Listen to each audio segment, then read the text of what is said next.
Okay, let's go ahead and get started. Hi, everyone. My name is Maggie Thompson, and I am the Marketing and Events Director with the Texas Chiropractic Association. We are so glad you could join us today. If you're a member, I want to personally thank you for being part of TCA. We really appreciate you.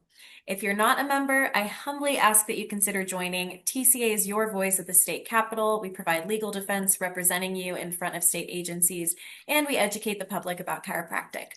TCA's purpose is simple: protect, preserve, and promote chiropractic. Before we get started, I want to make sure you all know about our West Texas conference. It's taking place on March 27th through 28th in Lubbock.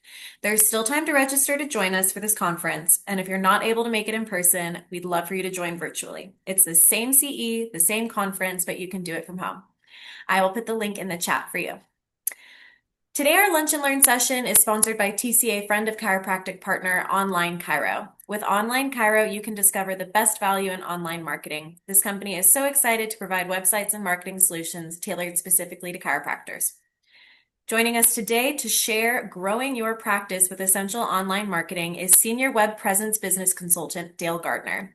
Since 2013, Dale has been working with healthcare practices to build, manage, and improve their complete online presence with innovative and proven growth strategies.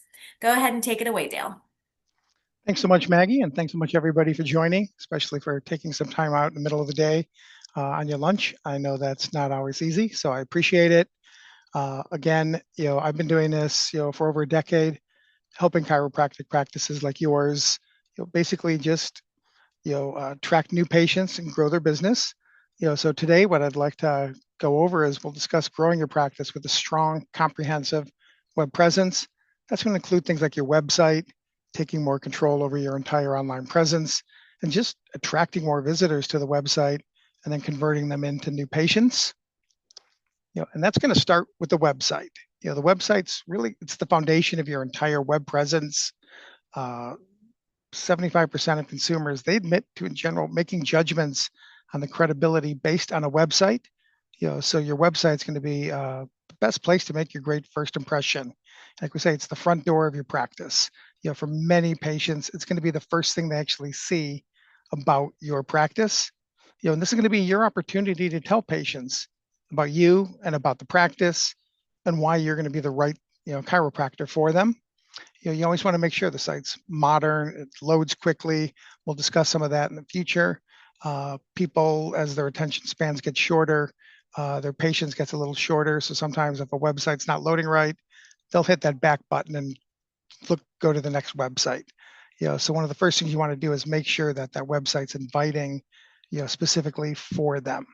One of the things I always recommend is, if you haven't done it in a while, is take a look at your website and ask, is that reflective of my practice? Does it have the key information that I want to convey to patients that I think is important for patients and prospective patients to see? Something that I recommend you do that a few times a year, just to make sure that your website's always going to be updated. And then essentially, there's some technical sides to it. A high performing website, you want to make sure that it's mobile friendly. Sure, you're probably well aware, most people now are looking at websites from mobile devices, or at least even tablets. Not as much traffic is coming from desktops.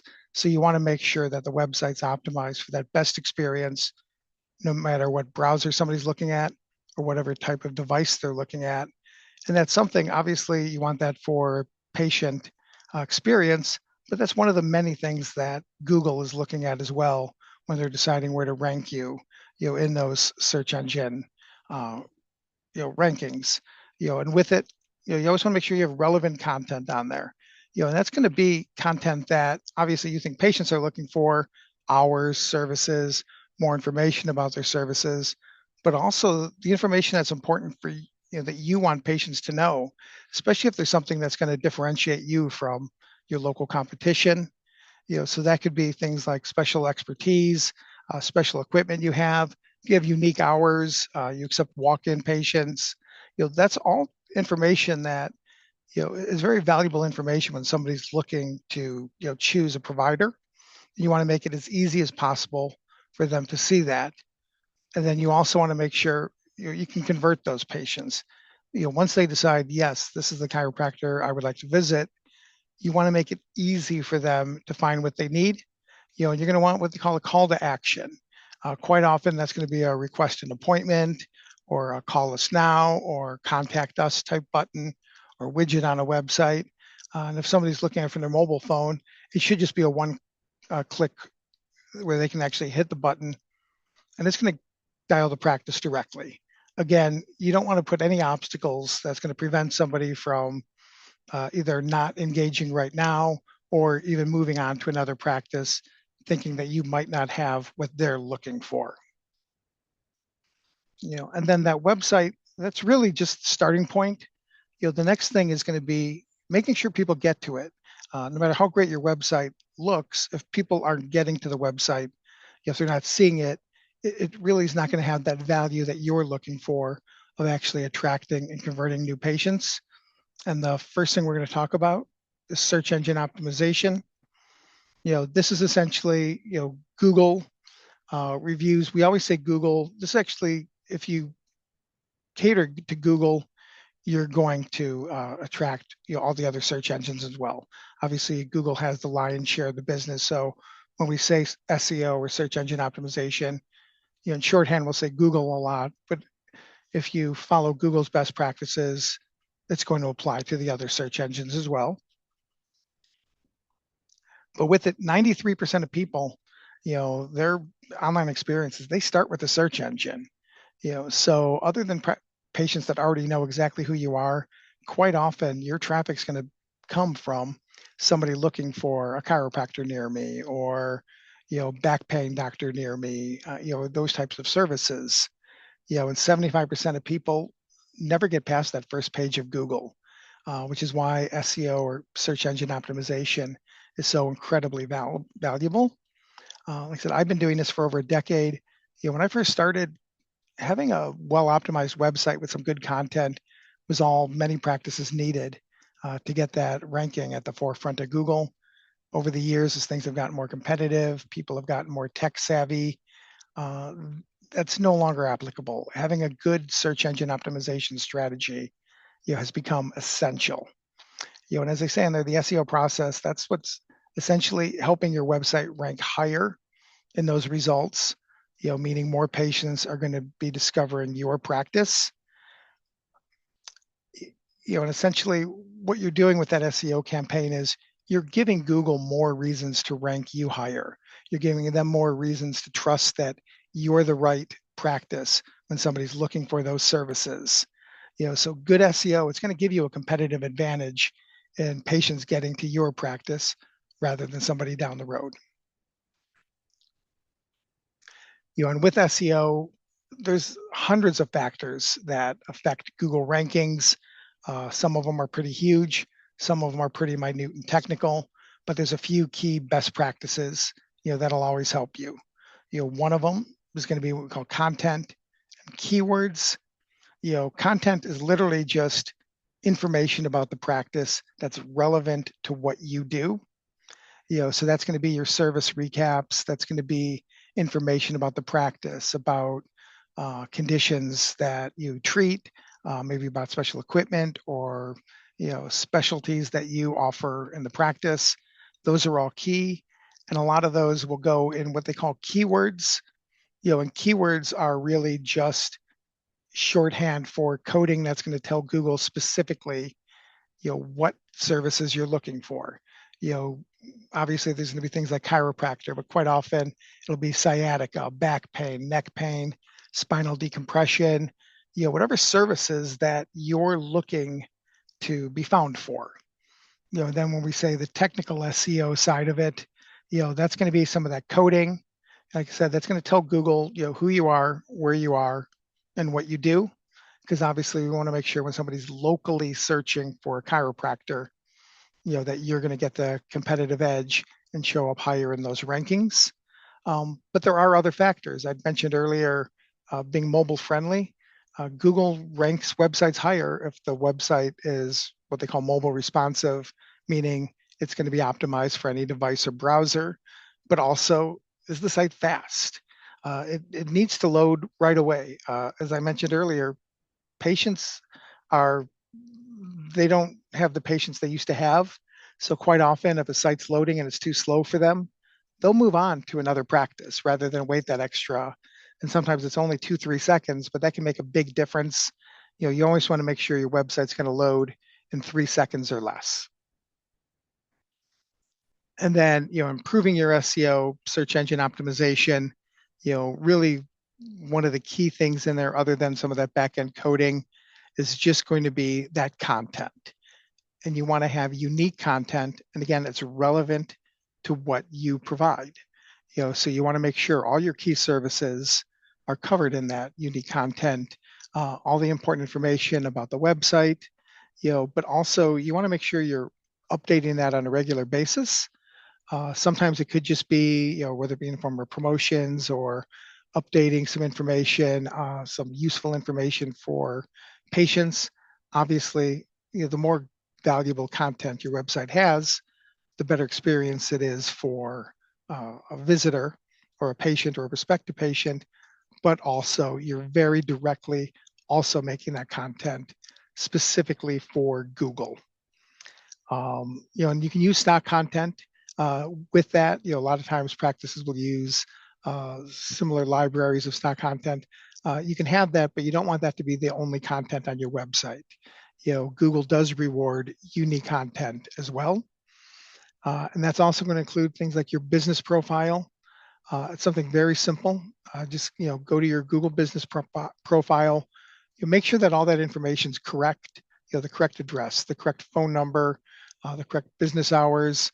You'll see if you've not actually claimed your listing. If you go there and you pull up your Google business profile, it'll actually say, do you own this practice? You own this listing, and they'll go through a process for you to claim it.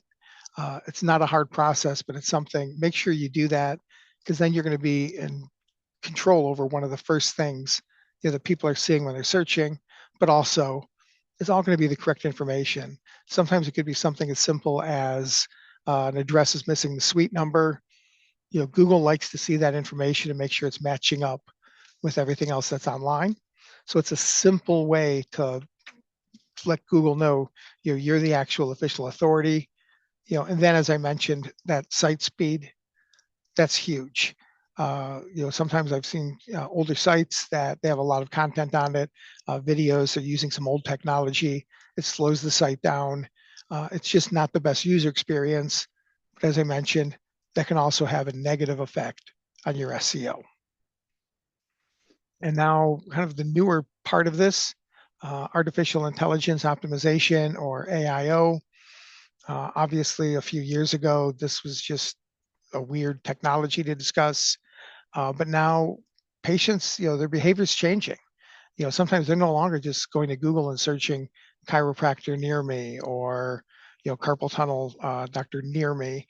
They're going to AI, they're having conversations with them, and they're asking for recommendations. They're going to things like ChatGPT, Grok, Claude, Perplexity, Gemini, and they're actually, like I said, asking more conversational questions. They're literally asking, could you recommend a chiropractor for me that's open on Saturdays, that specializes in this?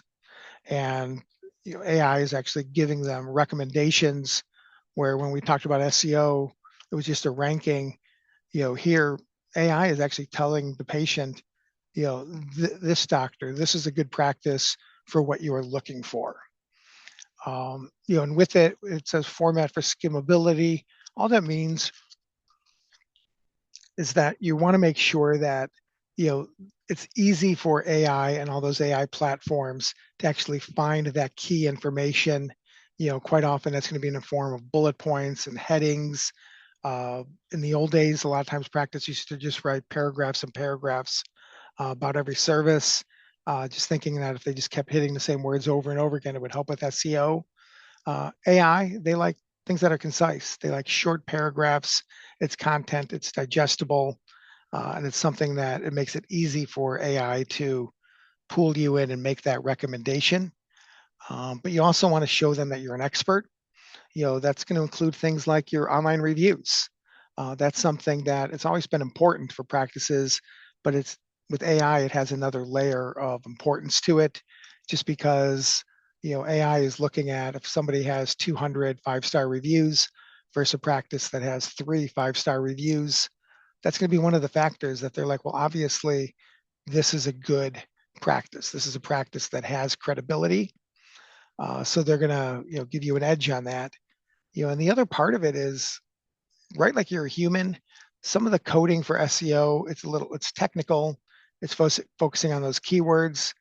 You know, AI platforms, they recognize kind of human pattern because they know that's how their users are asking the questions. So you want to write some of that content the same way you would as if you were actually physically talking to somebody about your services. And then, the next area I'd like to discuss is reputation management, which we touched on briefly. If you haven't figured out already, a lot of these things all interrelate. Having a website with good content relates to your search engine optimization, relates to your artificial intelligence optimization. Those online reviews affect those all as well.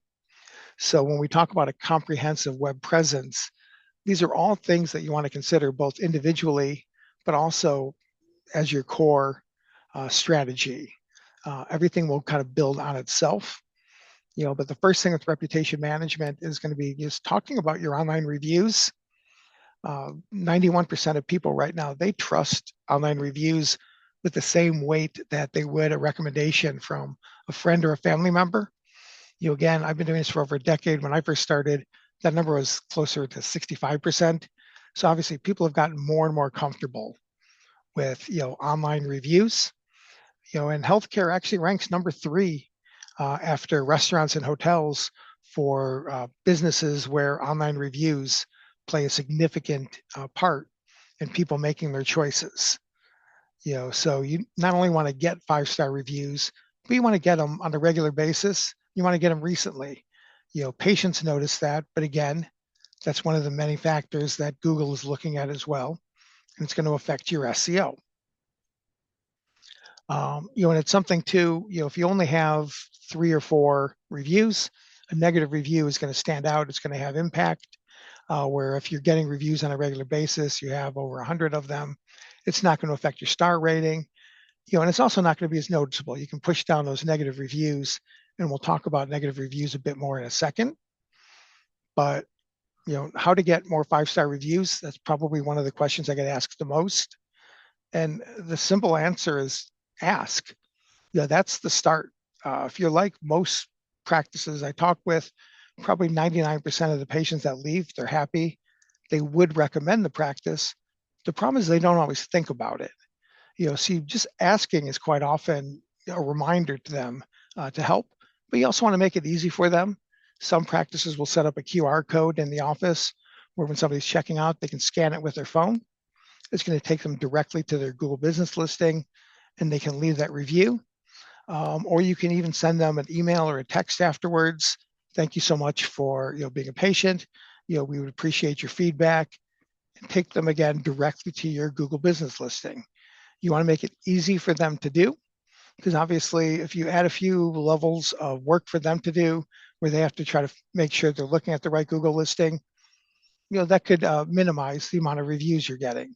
This is an easy way to get those people to go to your page without it becoming a new hobby, trying to generate more online reviews. And the other thing is respond to every review you get. So you can set something up where you're getting alerts for when you get your online reviews. And you want to reply to everything, the good reviews, the bad reviews. The good reviews, obviously, that's easy. Just thank you so much for being a patient. We appreciate you being part of our practice. Those types of comments. But the negative review, as we mentioned, every practice gets them. It's something that if you haven't had one yet, you're fortunate. But eventually, the angry guy always seems to find 5 minutes to leave a review. Where the happy people sometimes need to be reminded. But when you get those negative reviews, just again keep in mind it's not uncommon.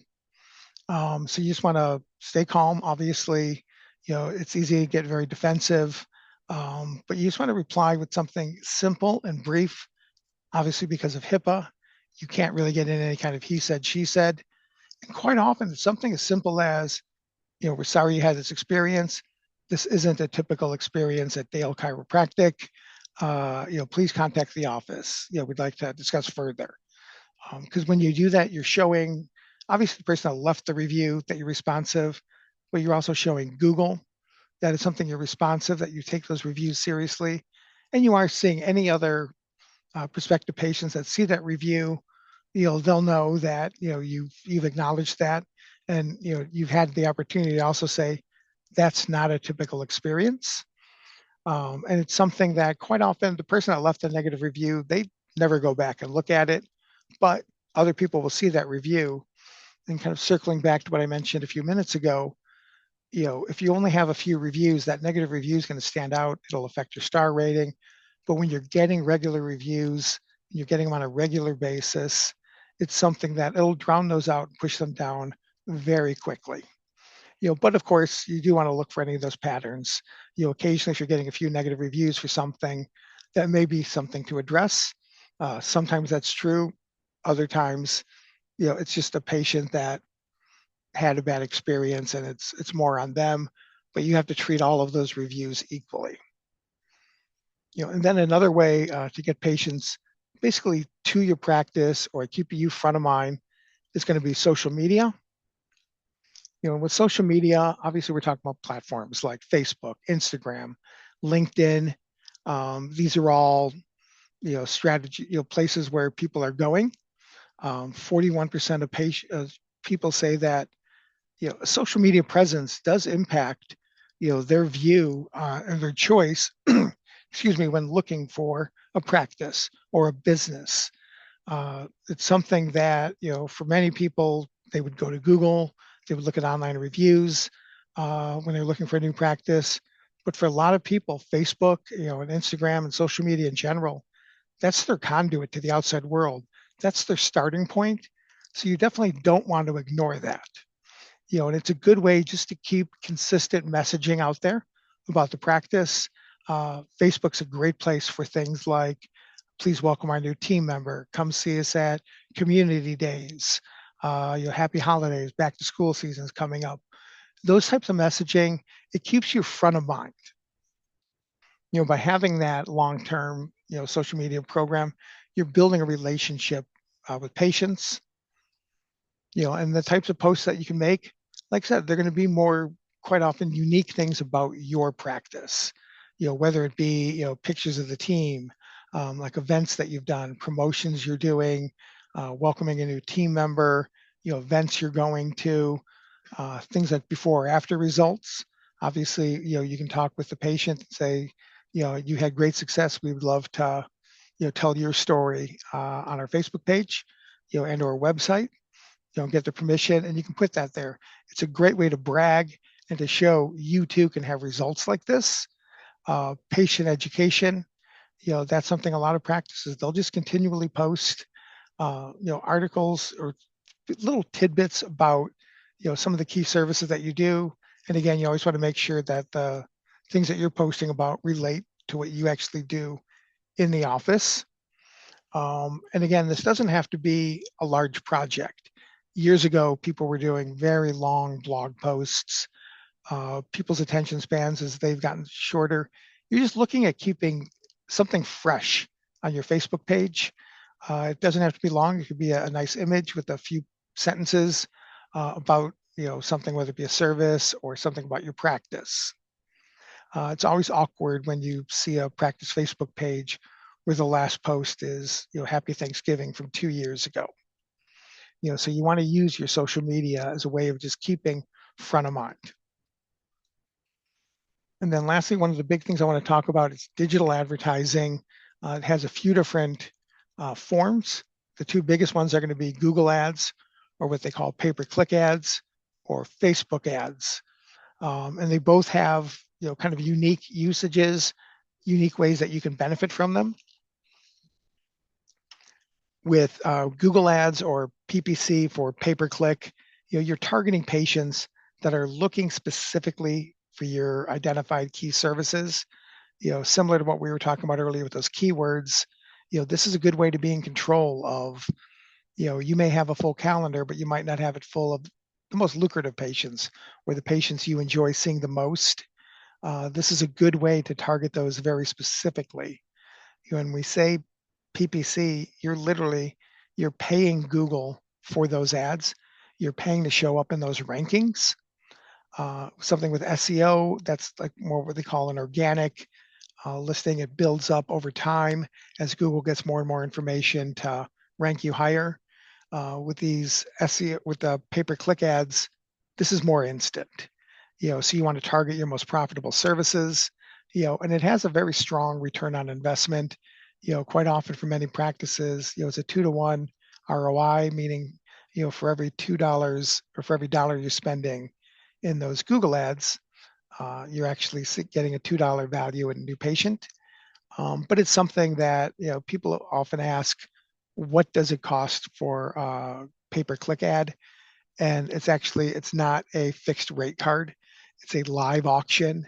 So based on locally in your area, competition, how many people are running the ad for that exact same keyword, those are all factors that are going to affect, the cost of those clicks. But if you run a campaign well, you can minimize those costs per clicks, and you can make sure that you're actually targeting people that are looking specifically for those services. In Facebook ads, it's similar, but the difference is where with Google pay-per-click ads, the people that are seeing those ads are specifically looking for, physical therapy near me, sciatica near me. With the Facebook ads, these are actually showing up, in their Facebook feeds amongst the regular posts. They're seeing some ads, and they're based on criteria that you set up.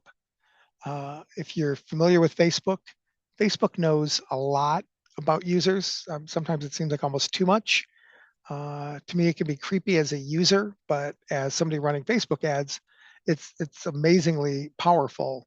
You can do extremely targeted demographic ads. You can literally say, I want to target women over 30 years old that are physically active on the north side of town. And those are the only people that are going to see those ads. So it's a good way to increase that long-term brand awareness. And then doing these types of ads, some practices run these year round. Others, they run them in sort of bursts when they need to run, an ad for a very specific need. Quite often, it's just going to be, we don't have as many new patients as we need. We need to start filling our calendar quickly. Like I mentioned earlier, SEO takes time to build. It could take 3 to 6 months for an SEO program to get that full head of steam. Pay-per-click ads, they can run almost instantly. You can get them up and running in a week. And as long as you're paying for those clicks, you'll appear there. Also, just sometimes you're in such a competitive market. For some practices, pay-per-click, it's the only way to show up in those rankings.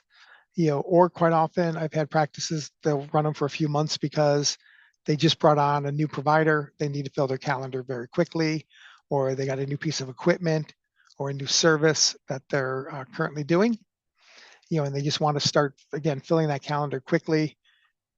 Pay-per-click ads or even those Facebook ads, those are perfect for those types of scenarios. And then obviously there's a high cost to those ads. Pay-per-click ads quite often start at around $600 a month. Facebook ads quite often for practices, they start around $300 a month. I've seen them go as high as thousands of dollars for pay-per-click ads. So you want to make sure that you're maximizing your return on investment and you're actually running a successful campaign. Probably the three biggest ways to monitor that is what they call the CTR, or your click-through rate. And that's going to be how many people actually clicked on your ad after seeing it. Obviously a higher click-through rate, that's going to show that your ad is relevant to what those patients are looking for. Quite often when you're reviewing your click-through rate, that can give you clues to, do you need to reevaluate the way the ad's written, or kind of what your ad groups are. But the other one is just going to be your conversion rate. Obviously, of those people that clicked on that ad, how many of them actually, called the office or requested an appointment? This is probably the most important part of this formula is, when you ran those ads, how many new patients did you get from that ad? And then also the CPA, or your cost per acquisition, is reflecting on, how much money you're spending on those ads versus, how many new patients you're getting from it. You want to lower your CPA as much as possible. And again, that's just going to be how you set up your program, making sure the ads run at optimal times. And again, making sure they're specific to the patients that you're looking to acquire. Um, I know I've gone over a bunch of information, and I do appreciate your time. But essentially, final thoughts on here is these are all individual things. Having a good website is important. An SEO strategy is strong. Getting online reviews, making sure your directories are updated, social media, those are all important components to a strong web presence ecosystem or like a web presence strategy. And like I said, they all build on each other. So individually, they all have strong power, but as you start combining them and having them work off of each other, it's going to strengthen your overall web presence, and it's going to give you that competitive edge. And if you're unsure on where to start, areas that need the most attention, look at that. Quite often start with your website. Make sure it meets those criteria we talked about. It's responsive for any device or browser.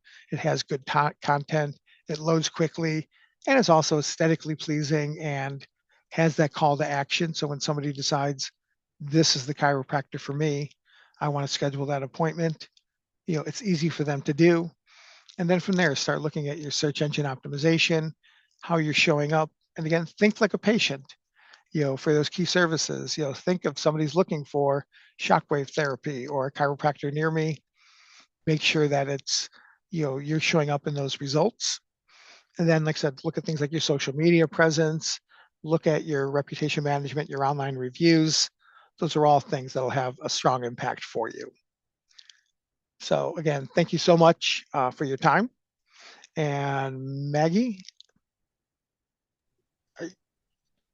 Hi there. That was so great. I want to open this up for any other questions anyone might have. I see in here, can you email this PowerPoint to us after your presentation? We can send that out. We'll also be sending out a recording of this webinar as well. perfect. Yep, yeah, we can do that. I think, is that the only question I see in there right now? That is the only question. Anyone else? All right. I think we are all set.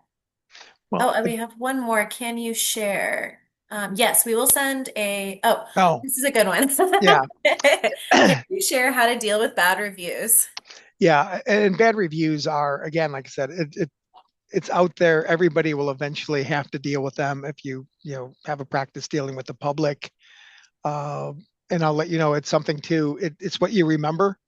I've talked to practices; they have over 300 5-star reviews, and I'll talk to the doctor, and they'll open with, "Did you see that guy in December? Can you believe him?" It's the one you think about. And sometimes they have relevant complaints. Sometimes they're, obviously, we know there's just some people that are difficult, or they tend to complain by nature. Uh, you know, Users, when they're looking at online reviews, they know for the most part you have to take them with a grain of salt. You're kind of looking for those tidbits of truth. But with the bad reviews, you know, again, you can't get into that much online, because of HIPAA and also just kind of general etiquette. But you just want to acknowledge that, yes, I saw this review. You want to reply to it. Like I mentioned, reply to the reviews, positive and negative. It helps when people are looking at reviews, but also that does affect your Google rankings as well. That's something Google likes to see. And for a negative review, like I said, it's something very simple. Just, you know, I'm sorry you had that experience. Some practices even don't like saying, I'm sorry you had that experience, if they're questioning that was actually even a legitimate experience. Uh, but they'll always say something in lines of, that's not a typical experience at our practice. Please call. We'd like to sort this out. We'd like to work with you. We'd like to discuss further. We value your opinion. That's all. Like I said, you can't get into any more beyond that, because of HIPAA things. And obviously, ideally, that person would see that and would reach out to the practice call. But sometimes, in fact, I'd say probably the majority of times, the person that leaves that negative review, they move on. They never really even go back to looking at those reviews. And then let's see, how often should you recommend posting on socials? Should posting be a daily practice? Once every so often is okay. Every practice does it a bit differently. Some practices are fortunate they have somebody, this is their love. They love social media and posting on it. It doesn't have to be something that you're doing every single day, but you want to keep a fresh presence. Ideally, you would have 1 or 2 posts every week. But at the minimum, I would say if you're going to be posting on social media, make sure you have 2 or 3 every month. Again, you just want to make sure you have that fresh presence. You're keeping front of mind for that. And then, Yeah, thank you. one more question. How often would you recommend posting on Oh, socials? Should posting be a daily practice or once every so often is okay? yep, that was the one I just answered. Yeah, Oh, like I I'm said, so it's something. Oh, sorry. yeah, no problem at all. Like I said, yeah, and that's again, like I said, this doesn't have to be your new hobby. And the other thing to keep in mind too is they don't have to be long essays. I've had doctors where they said this weekend I'm going to come down, I'm going to try to write 2 or 3 posts, and I can tell they're talking about writing, almost like a journal article. People's attention spans are smaller now. These are just going to be key and key posts, something about, hey, here's a little bit of information about this service or about something that we're doing in a practice. Again, you're just keeping people engaged. Great. And while you were answering that, I was actually looking at the answer to the next question, which is when our next webinar is. Our next webinar is April 22nd at 12:30. And it's going to be on clinical outcomes improved dramatically with collaborative approach. And that's actually going to be a CE hour as well. So we hope to see you there. Excellent. Well, again, everybody, thank you so much for your time. And All right, thank you all so much. And big thank you to Dale. That was fabulous. I actually learned a lot too. So I'm glad that I was here and I know some of my colleagues were here too. So we're going to be using your stuff at TCA now. So thank you. All right, everybody. If there's nothing else, I'm going to go ahead and close out. We will follow up with these slides and a recording for this webinar as well. Thank you, Dale, and thank you, everyone else. thank you. Have a great day, guys. Okay, bye.